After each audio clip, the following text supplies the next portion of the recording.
श्रीमद् भागवत महापुराण चौथा स्कंद 7वां अध्याय। भगवान नारद जी से कहते हैं, ना अहम वसामि वैकुंठे योगिनाम हृदय न चा मद्भक्ता यत्र गायन्ति तत्र तिष्ठामि नारद। मैं ना तो वैकुंठ में ही रहता हूँ, ना योगियों के हृदय में रहता हूँ। मैं तो वहीं रहता हूँ जहाँ प्रेमाकुल होकर मेरे भक्त मेरे नाम का कीर्तन किया करते हैं। दक्ष यज्ञ की पूर्ति। श्री मैत्रेय जी विदुर जी से कहते हैं, ब्रह्मा जी के इस प्रकार प्रार्थना करने पर भगवान शंकर ने प्रसन्नतापूर्वक हंसते हुए कहा, सुनिए। श्री महादेव जी ने कहा, प्रजापते, भगवान की माया से मोहित हुए दक्ष जैसे ना समझो के अपराध की ना तो मैं चर्चा करता हूँ और ना याद ही। मैंने तो केवल सावधान करने के लिए ही उन्हें थोड़ा सा दंड दे दिया। दक्ष प्रजापति का सिर जल गया, इसलिए उनके बकरे का सिर लगा दिया जाए। भगदेव मित्र देवता के नेत्रों से अपना यज्ञ भाग देखें। पूछा, पिसा हुआ अन्न खाने वाले हैं, वे उसे यजमान के दांतों से भक्षण करें तथा अन्य सब देवताओं के अंग प्रत्यंग भी स्वस्थ हो जाएं, क्योंकि उन्होंने यज्ञ से बचे हुए पदार्थों को मेरा भाग निश्चित किया है। अर्धवर्यु आदि यज्ञिका में से जिनकी भुजाएं टूट गई हैं, वे अश्विनी कुमार की भुजाओं से, और जिनके हाथ नष्ट हो गए हैं, वे पूषा के हाथों से काम करें तथा भृगुजी के बकरे की सी दाढ़ी मूछ हो जाए। श्री मैत्रेय जी विदुर जी से कहते हैं, वत्स, तब भगवान शंकर के वचन सुनकर सब लोग प्रसन्न चित्त से धन्य धन्य कहने लगे। फिर सभी देवता और ऋषियों ने महादेव जी से दक्ष की यज्ञशाला में पधारने की प्रार्थना की और तब वे उन्हें तथा ब्रह्मा जी को साथ लेकर वहाँ गए। वहाँ जैसा जैसा भगवान शंकर ने कहा था उसी प्रकार सब कार्य करके उन्होंने दक्ष की धड़ से यज्ञ पशु का सिर जोड़ दिया। सिर जुड़ जाने पर रुद्रदेव की दृष्टि पड़ते ही दक्ष तत्काल सोकर जागने के समान जी उठे और अपने सामने भगवान शिव को देखा। दक्ष का शंकर द्रोह की कालिमा से कलुषित हृदय उनका दर्शन करने से शरतकालीन सरोवर के समान स्वच्छ हो गया। उन्होंने महादेव जी की स्तुति करनी चाहिए, किंतु अपनी मरी हुई बेटी सती का स्मरण आने से स्नेह और उत्कंठा के कारण उनके नेत्रों में आंसू भर आए।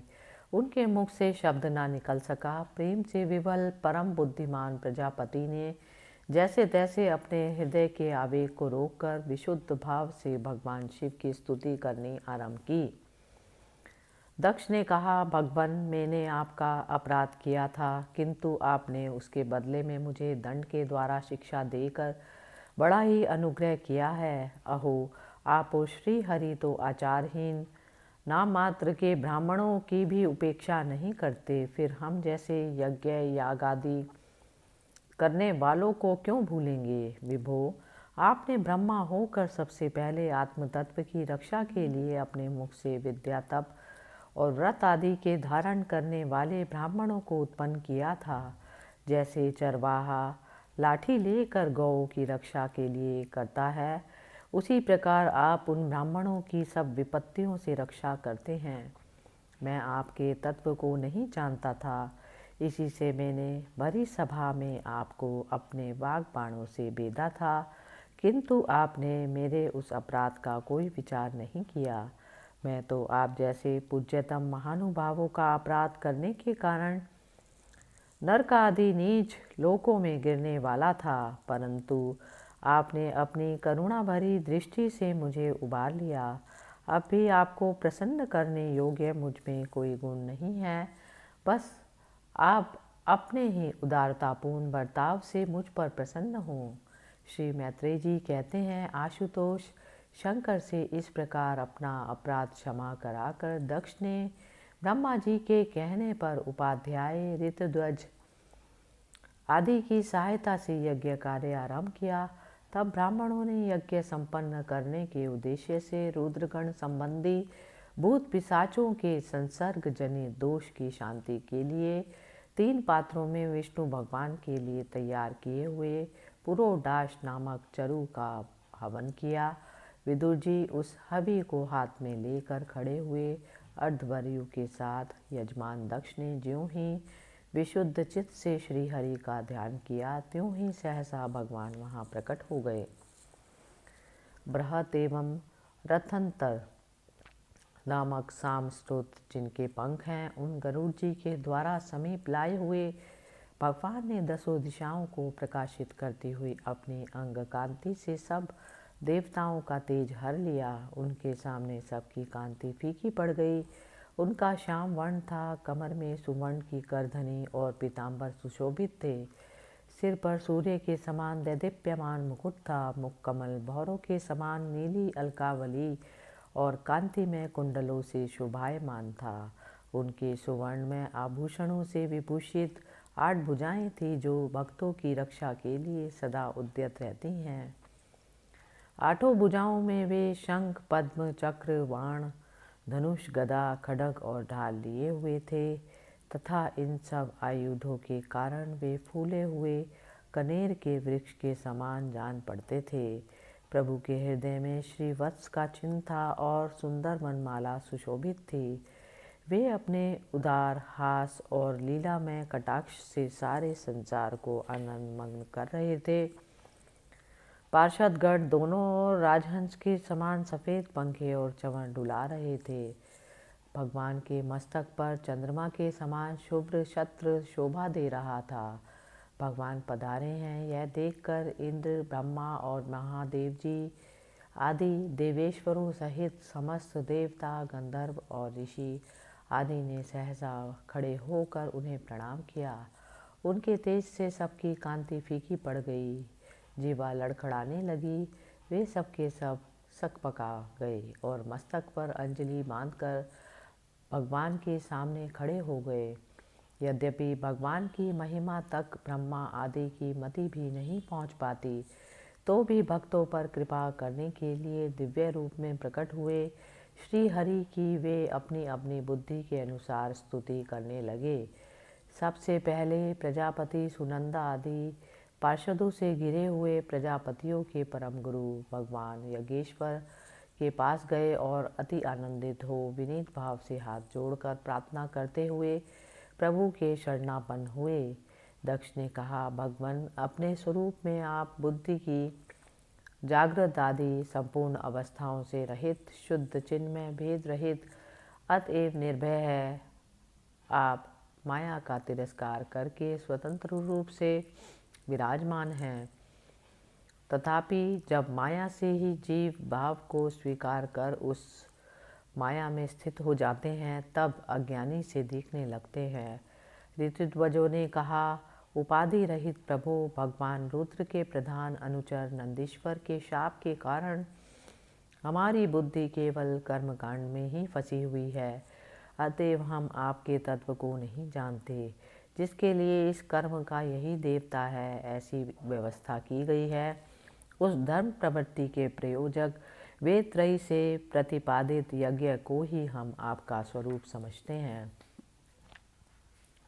सदस्यों ने कहा, जीवों को आश्रय देने वाले प्रभु, जो अनेक प्रकार के क्लेशों के कारण अत्यंत दुर्गम है, जिनमें काल रूप भयंकर सर्प लताक में बैठा हुआ है, द्वंद्व रूप अनेकों गड़े हैं, दुर्जन रूप जंगली जीवों का भय है तथा शोक रूप दावानल धधक रहा है, ऐसे विश्राम स्थल से रहित संसार मार्ग में जो अज्ञानी जीव कामनाओं से पीड़ित होकर विषय रूप मृग तृष्णा जल के लिए ही देह घेय का भारी बोझा सिर पर लिए जा रहे हैं, वे भला आपके चरण कमलों की शरण में कब आने लगे। रुद्र ने कहा, वरदायक प्रभु, आपके उत्तम चरण इस संसार में सकाम पुरुषों को संपूर्ण पुरुषार्थों की प्राप्ति कराने वाले हैं और जिन्हें किसी भी वस्तु की कामना नहीं है, वे निष्काम मुनिजन भी उनका आदरपूर्वक पूजन करते हैं। उनमें चित्त लगा रहने के कारण यदि अज्ञानी लोग मुझे आचरण भ्रष्ट कहते हैं, तो कहें आपके परम अनुग्रह से मैं उनके कहने सुनने का कोई विचार नहीं करता। भृगु जी ने कहा, आपकी गहन माया से आत्मज्ञान लुप्त हो जाने के कारण जो अज्ञान निद्रा में सोए हैं, वे ब्रह्मादि देहधारी आत्मज्ञान में उपयोगी आपके तत्व को अभी तक नहीं जान सके। ऐसा होने पर भी आप अपने शरणागत भक्तों के तो आत्मा और सुहृद हैं, अतः आप मुझ पर प्रसन्न हो जाइए। ब्रह्मा जी ने कहा, प्रभु, पृथक पृथक पदार्थों की जानने वाली इंद्रियों के द्वारा पुरुष जो कुछ देखता है वह आपका स्वरूप नहीं है, क्योंकि आप ज्ञान, शब्द आदि विषय और श्रोतादि इंद्रियों के अधिष्ठान हैं। ये सब आप में अध्यस्त है, अतएव आप इस माया में प्रपंच से सर्वथा अलग हैं। इंद्र ने कहा, अच्युत, आपका यह जगत को प्रकाशित करने वाला रूप देह दोहियों का संहार करने वाली 8 भुजाओं से सुशोभित है, जिनमें आप सदा ही नाना प्रकार के आयुध धारण किए रहते हैं। यह रूप हमारे मन और नेत्रों को परम आनंद देने वाला है। याज्ञिकों की पत्नियों ने कहा, भगवान ब्रह्मा जी ने आपके पूजन के लिए ही इस यज्ञ की रचना की थी, परंतु दक्ष पर कुपित होने के कारण इसे भगवान पशुपति ने अपनष्ट कर दिया। यज्ञ मूर्ति शमशान भूमि के समान उत्सवहीन हुए हमारे उस यज्ञ को आप नील कमल की सी कांति वाले अपने नेत्रों से निहार कर पवित्र कीजिए। ऋषियों ने कहा, भगवान, आपकी लीला बड़ी अनोखी है, क्योंकि आप कर्म करते हुए भी उससे निर्लिप्त रहते हैं। दूसरे लोग वैभव की भूख से जिन लक्ष्मी जी की उपासना करते हैं, वे स्वयं आपकी सेवा में लगी रहते हैं, तो भी आप उनका मान नहीं करते, उनसे निष्प्रिय रहते हैं। सिद्धों ने कहा, प्रभु, हम हमारा यह मन रूप हाथी नाना प्रकार के क्लेश रूप दावानल से दग्ध एवं अत्यंत तृषित होकर आपकी कथा रूप विशुद्ध अमृतमयी सरिता में घुलकर गोता लगाए बैठा है। वहाँ ब्रह्मानंद में लीन सा हो जाने के कारण उसे ना तो संसार रूप दावानल का ही स्मरण है और ना ही उस नदी से बाहर ही निकलता है। यजमान पत्नी ने कहा, सर्वसमर्थ परमेश्वर, आपका स्वागत है। मैं आपको नमस्कार करती हूँ। आप मुझ पर प्रसन्न होइए। लक्ष्मीपते, अपनी प्रिया लक्ष्मी जी के सहित आप हमारी रक्षा कीजिए। यज्ञेश्वर, जिस प्रकार सिर के बिना मनुष्य का धड़ अच्छा नहीं लगता, उसी प्रकार अन्य अंगों के पूर्ण होने पर भी आपके बिना यज्ञ की शोभा नहीं होती। लोकपालों ने कहा, अनंत परमात्मन, आप समस्त अंतःकरणों के साक्षी हैं। यह सारा जगत आपके ही द्वारा देखा जाता है, तो क्या माइक पदार्थों को ग्रहण करने वाली हमारी इन नेत्र आदि इंद्रियों से कभी आप प्रत्यक्ष हो सके हैं? वस्तुतः आप हैं तो पंचभूतों से पृथक, फिर भी पांच भौतिक शरीरों के साथ जो आपका संबंध प्रतीत होता है, यह आपकी माया ही है। योगेश्वरों ने कहा, प्रभो, जो पुरुष संपूर्ण विश्व के आत्मा आप में और अपने में कोई भेद नहीं देखता, उससे अधिक प्यारा आपको कोई नहीं है। तथापि भक्त वत्सल, जो लोग आप में स्वामी भाव रखकर अनन्य भक्ति से आपकी सेवा करते हैं, उन पर तो आप कृपा कीजिए। जीवों के अदृष्टवश जिसके सत्वादि गुणों में बड़ी विभिन्नता आ जाती है, उस अपनी माया के द्वारा जगत की उत्पत्ति, स्थिति और प्रलय के लिए ब्रह्मादि विभिन्न रूप धारण करके आप भेद बुद्धि पैदा कर देते हैं, किंतु अपनी स्वरूप स्थिति से आप उस भेद ज्ञान को और उसके कारण सत्वादि गुणों से सर्वथा दूर है। ऐसे आपको हमारा नमस्कार है। ब्रह्म स्वरूप वेद ने कहा, आप ही धर्म आदि की उत्पत्ति के लिए शुद्ध सत्व को स्वीकार करते हैं, साथ ही आप निर्गुण भी हैं। अतएव आपका तत्व ना तो मैं जानता हूँ और ना ब्रह्मा आदि और कोई ही जानते हैं। आपको नमस्कार है। अग्निदेव ने कहा, भगवान, आपके ही तेज से प्रज्वलित होकर मैं ये श्रेष्ठ यज्ञों में देवताओं के पास घृत मिश्रित हवि पहुँचाता हूँ। आप साक्षात यज्ञ पुरुष एवं यज्ञ की रक्षा करने वाले हैं। अग्निहोत्र, दर्श, पौर्णमास, चातुर्मस्य और पशु सोम, ये 5 प्रकार के यज्ञ आपके ही स्वरूप हैं, तथा आश्रयव्य, अस्तु, षोडश, यजे ये यजामहे और वषड, इन 5 प्रकार के यजुर मंत्रों से आपका ही पूजन होता है। मैं आपको प्रणाम करती हूँ।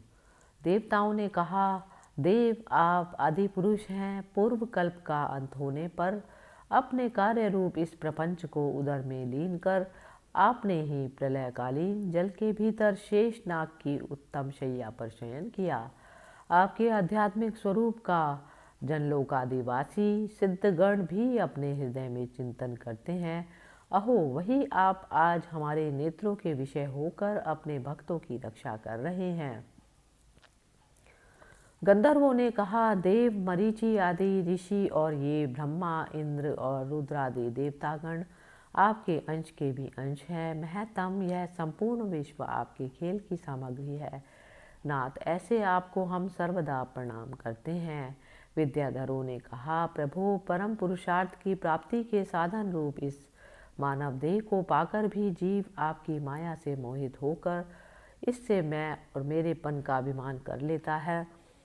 फिर वह दुर्बुद्धि अपने आत्मियों से तिरस्कृत होने पर भी असत विषयों की ही लालसा करता रहता है। किंतु ऐसी अवस्था में भी जो आपके कथामृत का सेवन करता है वह इस अंतःकरण के मोह को सर्वथा त्याग कर देता है। ब्राह्मणों ने कहा, भगवान, आप ही यज्ञ हैं, आप ही हवि हैं, आप ही अग्नि हैं, स्वयं आप ही मंत्र हैं, आप ही समिधा, कुशा और यज्ञ पात्र हैं तथा आप ही सदस्य, ऋत्वज, यजमान एवं उसकी धर्म पत्नी, देवता, अग्निहोत्र, स्वधा, सोमरस, घृत और पशु हैं।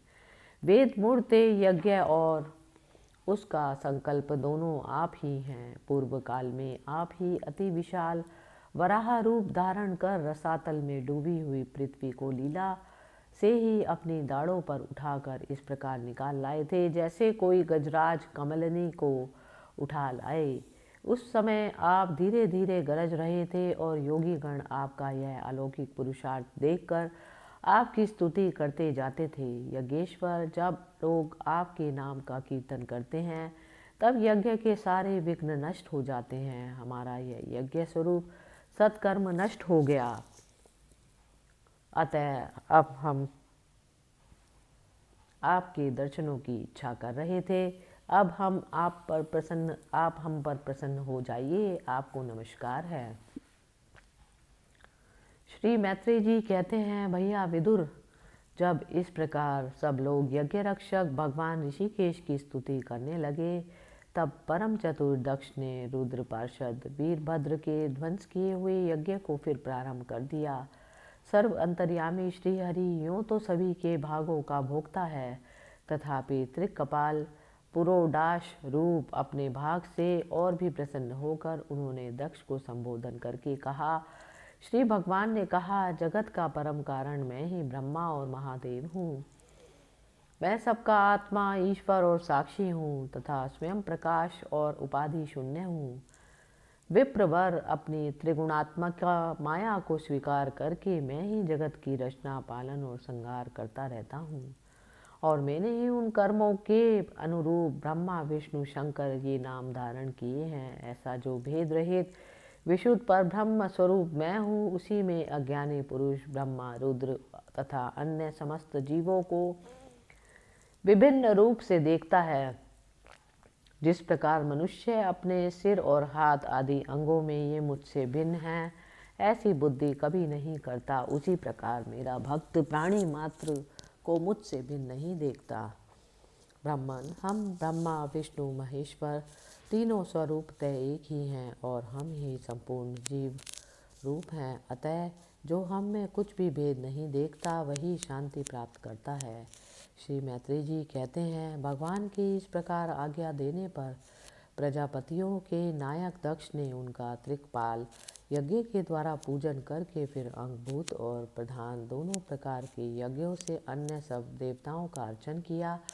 फिर एकाग्रचित हो भगवान शंकर का यज्ञ शेष रूप उनके भाग से यजन किया तथा समाप्ति में किए जाने वाले उद्भसान नामक कर्म से अन्य सोमपाई एवं दूसरे देवताओं का यजन कर यज्ञ का उपसंहार किया और अंत में ऋत्वजों के सहित अवृत स्नान किया।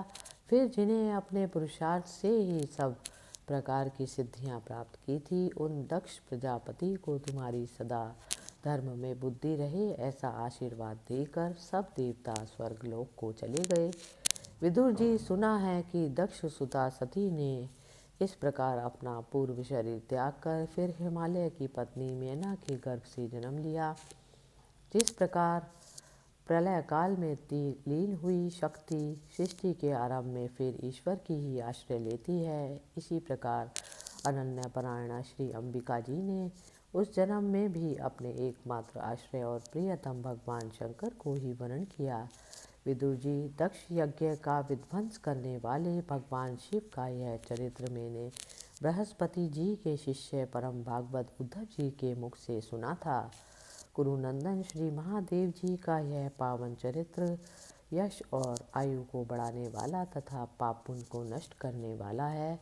जो पुरुष भक्ति भाव से इसका नित्य प्रति श्रवण और कीर्तन करता है वह अपनी पाप राशि का नाश कर देता है। इस प्रकार चौथे स्कंद का 7वां अध्याय समाप्त हुआ। हरि ओम तत्सत। हरे कृष्णा